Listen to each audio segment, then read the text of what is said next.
Moment of silence in New York, around the country, as you remember 9/11 and all those who lost their lives on this day.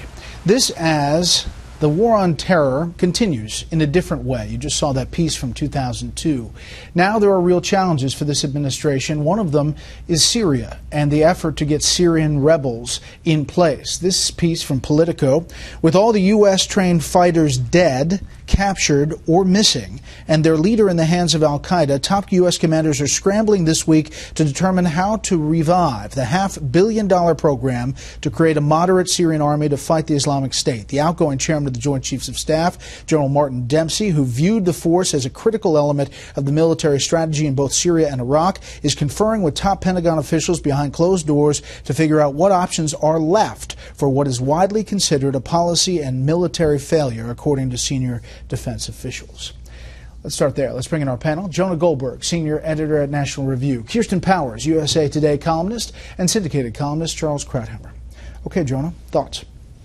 Well, where to begin? I don't think the country's in better shape 14 years after 9/11 than it was the day before 9/11 or the day after. I think that the war on terror in many ways is worse. Certainly the ideology is metastasized, that ISIS is a problem that is much greater than al-Qaeda ever was. And to talk about Syria for just a moment, the effort to combat ISIS in Syria, this inherent resolve and this training of this army that never materialized, you talk to some intelligence people and they say that this makes the Bay of Pigs look like the Normandy landing. It has been so unbelievably incompetent. And I think that you can put a lot of blame on Bush for going into the Iraq War. That's a fine argument to have. But there's a lot of blame to go on President Obama for how we got out of Iraq and the mess that he has left in the Middle East. I guess, Kirsten, the contrast between what we saw after 9/11, and obviously the country was unified on 9/12 to do something quickly, but then to see the inability to get a moderate Syrian force or any force to do anything in Syria is kind of shocking. Well, also because I think part of it is that the threat was so downplayed. If you remember how it was downplayed by President Obama, that we had basically taken care of this problem, we now find out that looks like it's possible that the books were being cooked by the intelligence analysis was saying that it was a much bigger threat than was we were hearing about, and at somewhere in the train where it was getting transmitted up to the White House, it was changing into something that was much lesser of a threat, which would suggest that the White House was asking for this because it's really not in the intelligence agency's interest to be downplaying terror threats. I mean, that's interesting. That piece, James Rosen pressed at the White House the other day about, remember candidate Obama pressed about the Bush administration saying that they were cooking the books on the Iraq War. And now there are allegations from 50 intel analysts that that's what's happened.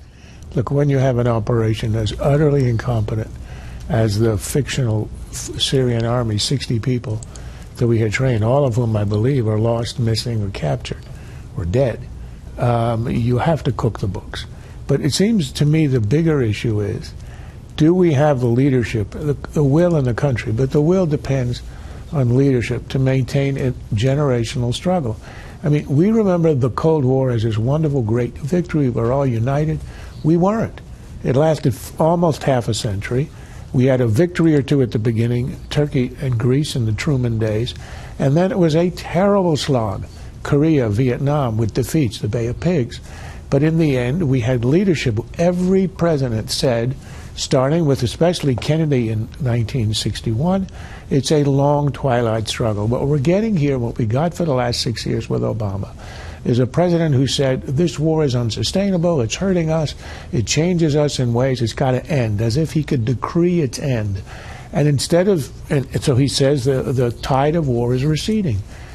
There's no surprise that the country isn't united on this, that the country is sort of doesn't want to continue the struggle.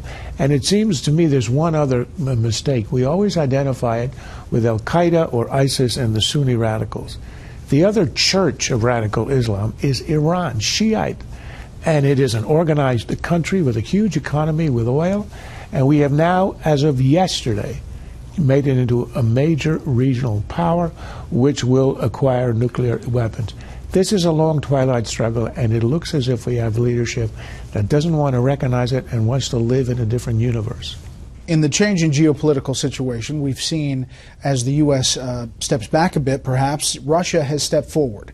We confirmed that Russian forces are on the ground in Syria first, and there are big numbers. Tonight, a senior defense official is saying that components of Russian surface-to-air missiles have been seen in Syria. And the president talked about Russia in Syria today. I remember a conversation I had with Mr. Putin 4 or 5 years ago where I told him that was a mistake. It would make things worse as long as he continued to support Assad. He did not take my warnings, and as a consequence, things have gotten worse.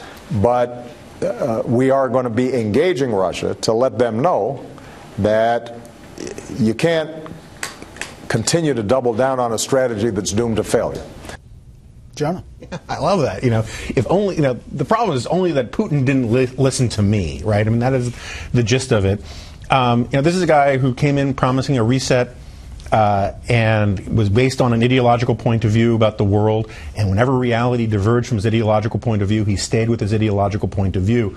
Russia, he mocked Mitt Romney for saying Russia was our biggest geopolitical threat. Now Russia is essentially the leader of the axis of evil, which was a much, poo-pooed concept a little while ago. And the world is a much more dangerous place than when Barack Obama took office. Quickly, Kirsten, you talk to people, Democrats on the Hill, they see this Iran, how they got it through as a victory. But, he's talking about Russia there. They're not listening. China is behind the hack on the government OPM system. And Iran now is emboldened. Right.